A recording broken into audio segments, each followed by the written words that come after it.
Si tu écoutes ce message, ce n'est pas par distraction. Il y a des moments dans la vie où Dieu permet que certaines choses soient révélées, non pour nous effrayer, mais pour nous éveiller.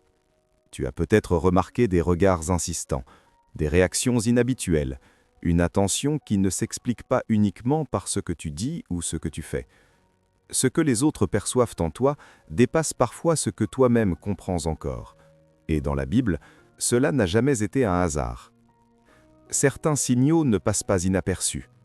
Il existe des moments où l'on ne cherche plus à être vu, et pourtant l'attention arrive, non pas parce que l'on fait davantage, mais parce que quelque chose s'est stabilisé à l'intérieur. Dans la Bible, ce sont souvent ces saisons silencieuses que Dieu utilise pour révéler ce qu'il a déjà déposé. Certains signaux ne sont pas fabriqués, ils émergent. Une manière de penser plus claire, une capacité à rester calme là où d'autres se dispersent, une lucidité qui ne dépend plus des circonstances. Ces éléments, lorsqu'ils s'alignent, produisent une présence perceptible, même sans intention consciente. Dieu agit souvent de cette manière. Il ne change pas immédiatement l'environnement, mais l'homme à l'intérieur de l'environnement. Et quand l'intérieur change, le monde autour commence à répondre. Pas toujours favorablement, pas toujours clairement, mais il répond. Ces signaux ne sont pas là pour flatter, ils ne sont pas des décorations spirituelles. Ils indiquent une responsabilité en formation. Dans les Écritures, ceux qui portaient quelque chose de particulier étaient rarement célébrés au début. Ils étaient remarqués, observés, parfois incompris. Ce que tu dégages aujourd'hui est peut-être le résultat d'un travail que tu n'as même pas vu se faire. Des épreuves encaissées sans bruit, des renoncements discrets, des décisions intérieures prises loin des regards. Rien de spectaculaire, mais quelque chose de cohérent. Et cette cohérence agit comme un langage. Elle parle sans mots, elle traverse les conversations, les regards, les silences. Elle signale que quelque chose est en train de se structurer, lentement, profondément, sans annonce officielle. L'observation précède toujours l'appel. Dans le récit biblique, l'appel public est toujours précédé d'un temps caché, jamais l'inverse. Avant que Dieu ne confie une mission visible, il observe ce qui se passe lorsque personne ne regarde. Ce principe traverse toute l'Écriture. David n'a pas été choisi pour son éloquence, mais pour son cœur, testé dans la solitude. Moïse n'a pas été envoyé immédiatement, mais formé dans le désert, loin du pouvoir. Joseph n'a pas reçu l'autorité avant d'avoir traversé l'injustice, l'oubli et la patience. L'observation divine ne fonctionne pas comme l'évaluation humaine. Elle ne mesure pas les performances, mais la fidélité. Elle ne s'arrête pas aux résultats visibles, mais à la manière dont l'âme réagit sous pression. C'est dans ces moments que le véritable caractère apparaît.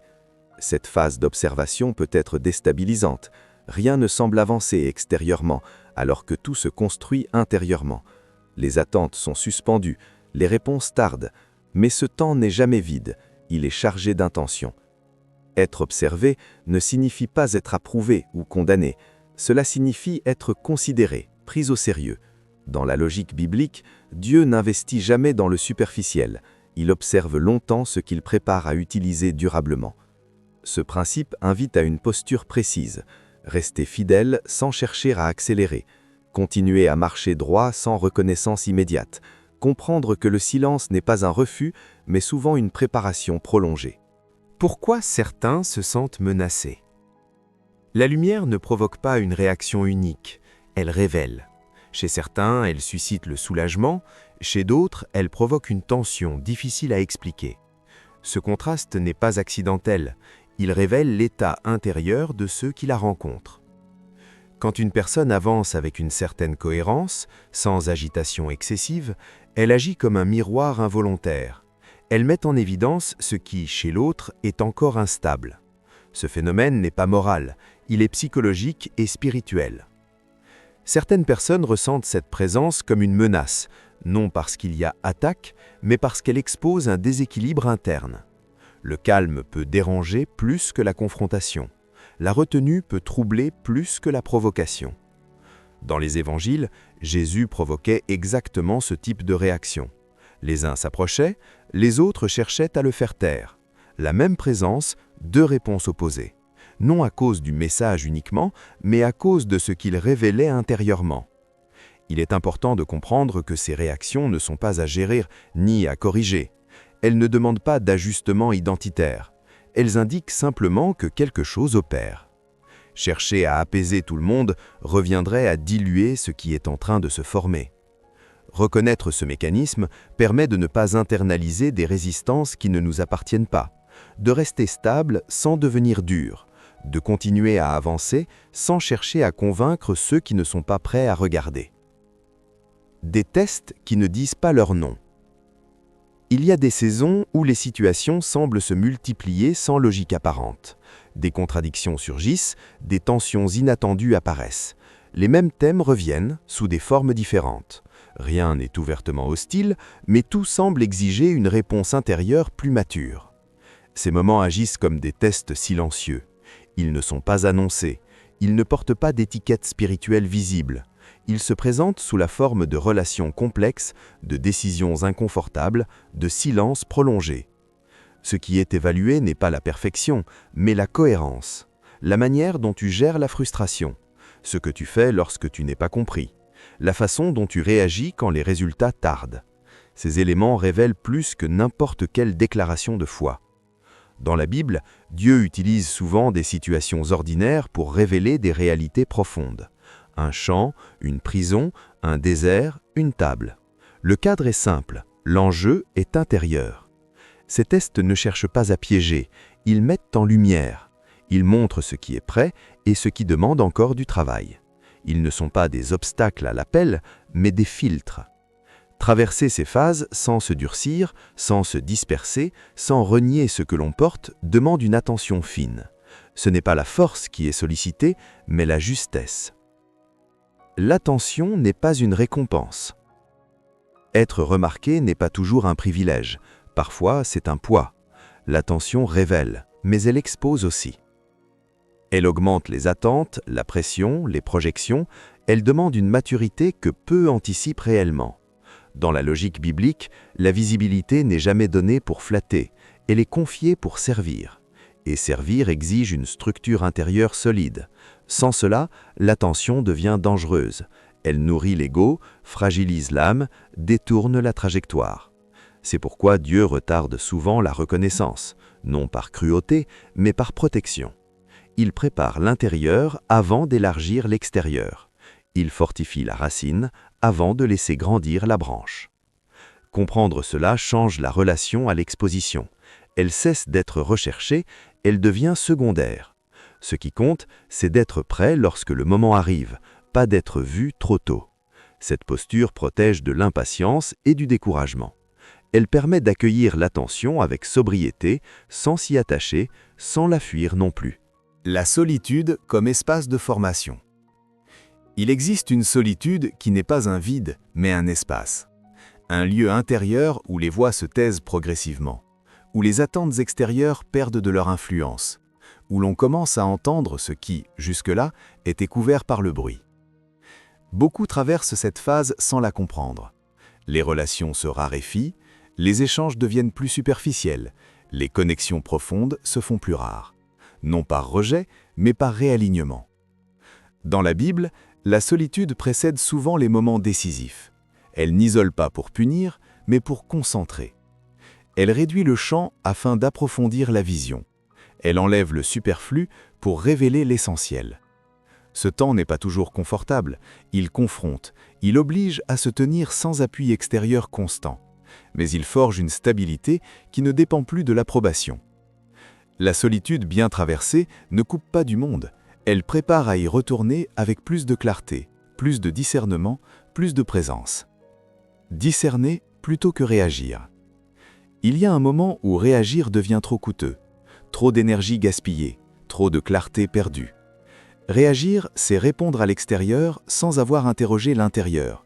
Le discernement, lui, commence par un arrêt, une pause volontaire, un espace entre le stimulus et la réponse.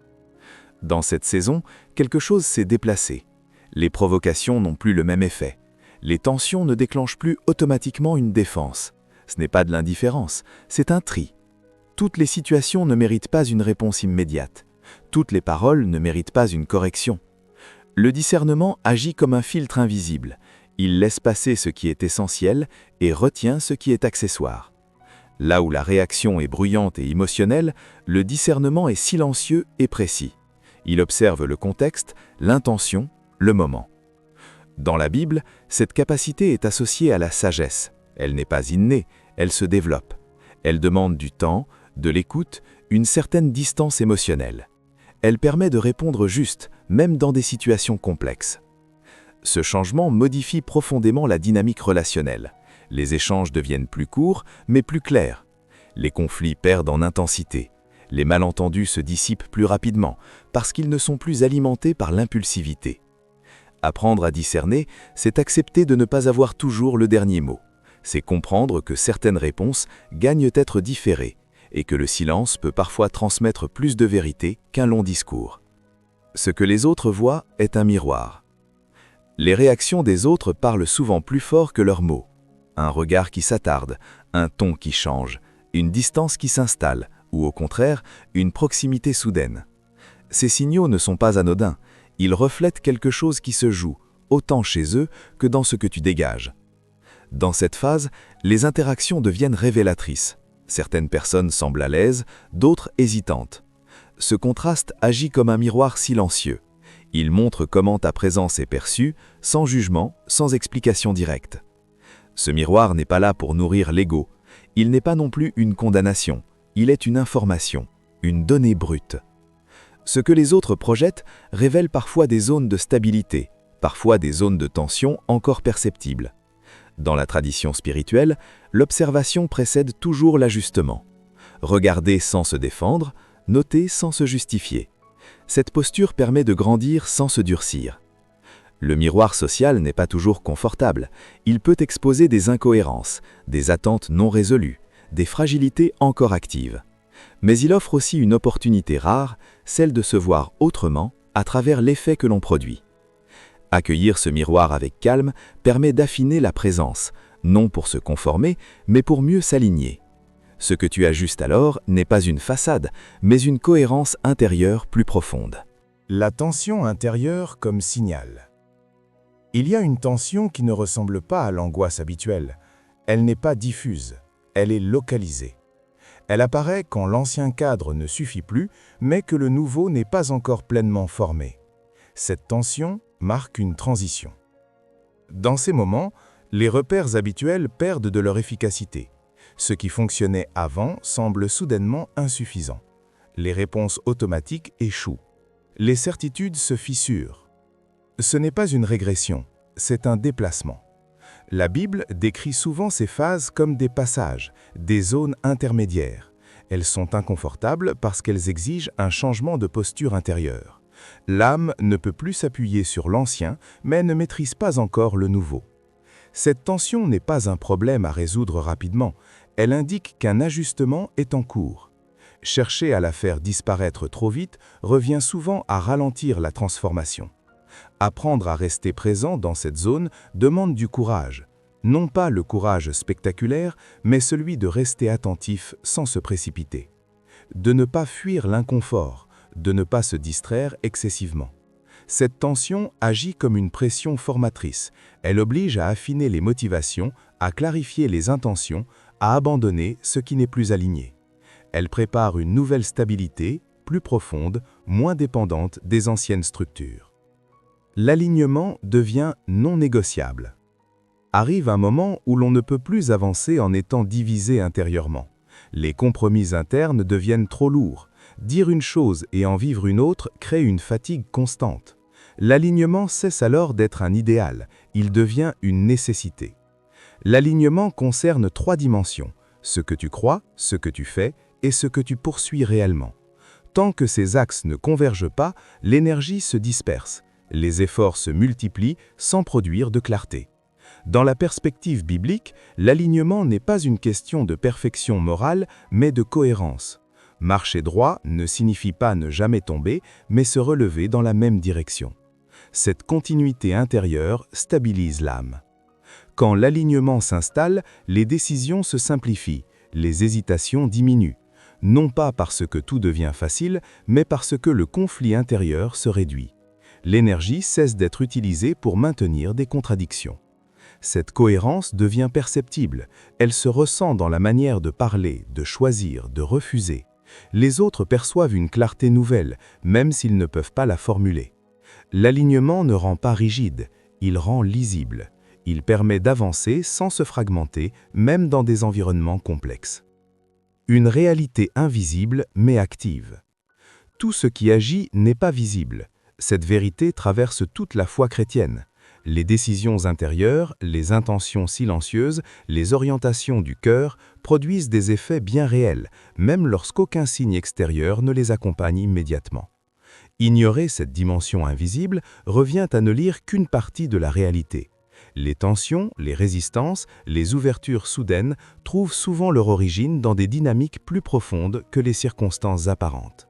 Dans cette phase, la sensibilité à ces mouvements s'affine. Tu ressens plus tôt quand quelque chose n'est pas aligné, tu perçois plus clairement quand une situation porte une charge inutile. Cette perception n'est pas mystique au sens flou, elle est le fruit d'une attention intérieure accrue. La Bible parle de discerner les esprits, de comprendre les temps. Ces notions ne renvoient pas à des phénomènes spectaculaires, mais à une lucidité progressive, une capacité à sentir avant de comprendre, à comprendre avant d'agir. Cette conscience invisible agit comme un système de navigation. Elle ne supprime pas les obstacles, mais elle évite les détours inutiles.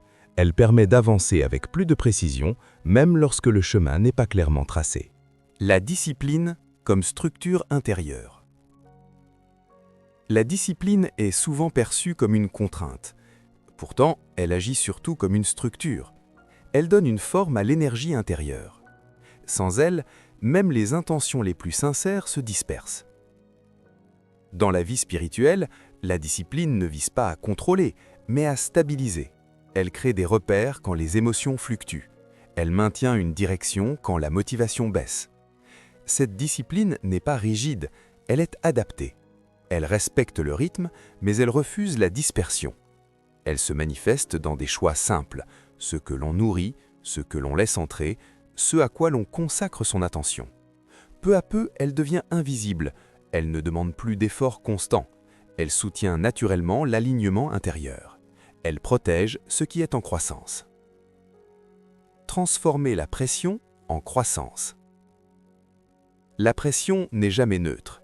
Elle écrase ce qui est fragile, mais elle révèle ce qui est solide. Dans la nature, ce sont souvent les environnements les plus contraignants qui produisent les formes de vie les plus résistantes. Il en va de même pour l'âme. Lorsque la pression augmente, les réflexes anciens remontent. Les peurs, les doutes, les schémas connus cherchent à reprendre le contrôle. Ce moment est décisif, non parce qu'il exige une performance, mais parce qu'il révèle une orientation intérieure. La pression agit comme un révélateur thermique.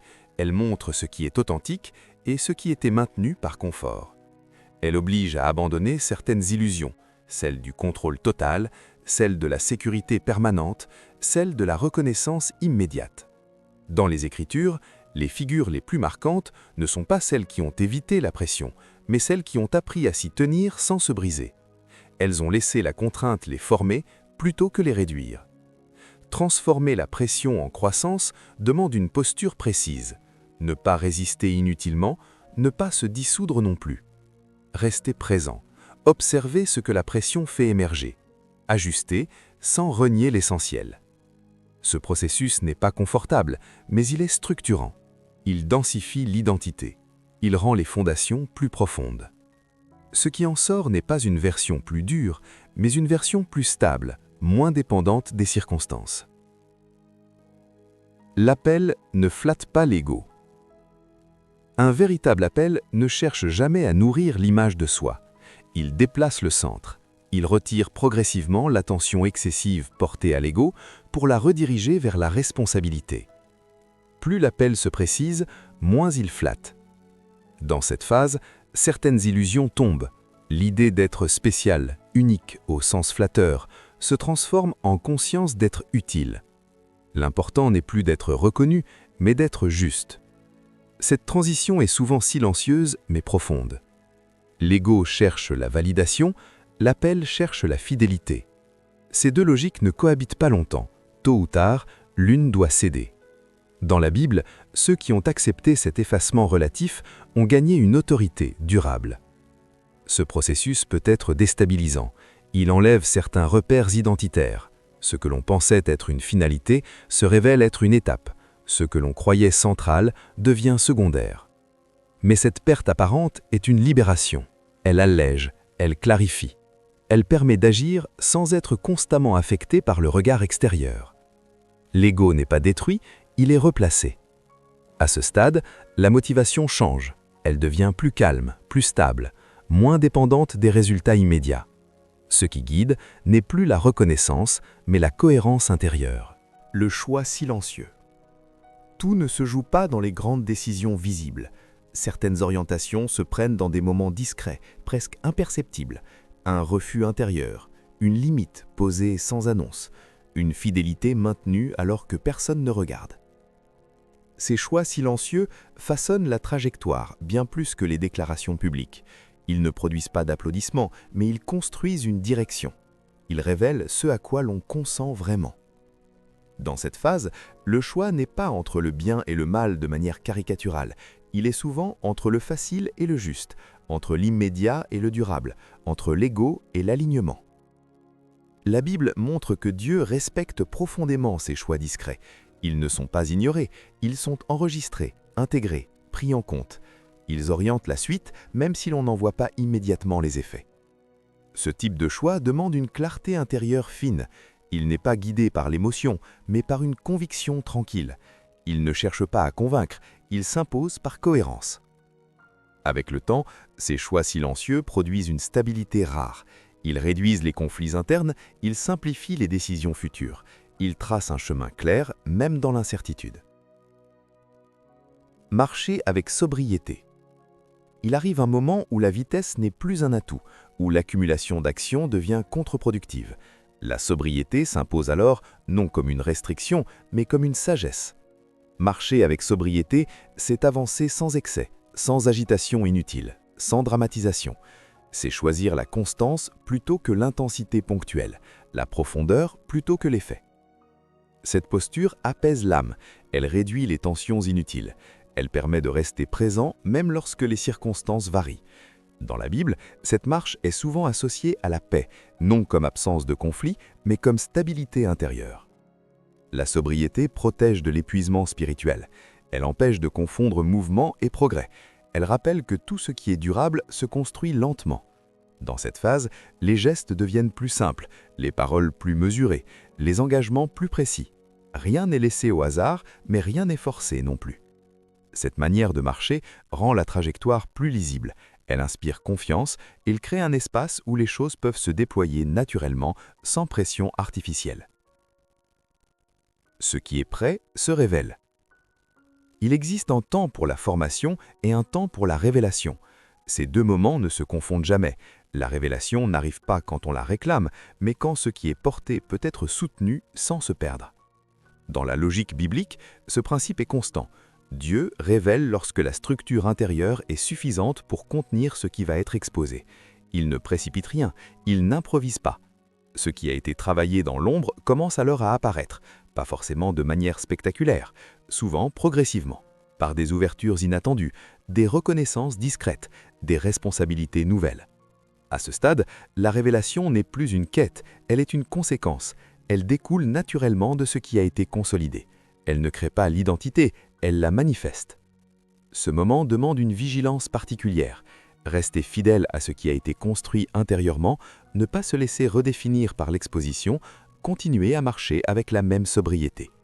Ce qui est prêt se révèle sans effort excessif, et ce qui se révèle à ce moment-là peut durer parce qu'il repose sur des fondations éprouvées. Reste fidèle à ce que tu sais être juste. Si tu es arrivé jusqu'ici, ce n'est pas par hasard. Quelque chose en toi a reconnu ce qui a été dit, non pas comme une simple idée, mais comme une vérité déjà en mouvement dans ta vie. Ce chemin n'est pas spectaculaire, il est profond. Il ne demande pas de bruit, mais de constance. Pas de se montrer davantage, mais de rester aligné même quand personne n'applaudit. Ce que Dieu construit en silence porte toujours du poids lorsqu'il se révèle. Reste attentif, reste sobre, reste fidèle à ce que tu sais être juste, même quand c'est inconfortable. Avant de partir, pose un acte simple mais important. Like cette vidéo si ce message a résonné en toi, commente ce que tu ressens ou ce que tu vis en ce moment, abonne-toi à la chaîne pour ne pas manquer les prochains enseignements. Ton interaction permet à ce message d'atteindre d'autres personnes qui traversent la même saison que toi. Marche en paix, continue d'avancer et reste à l'écoute.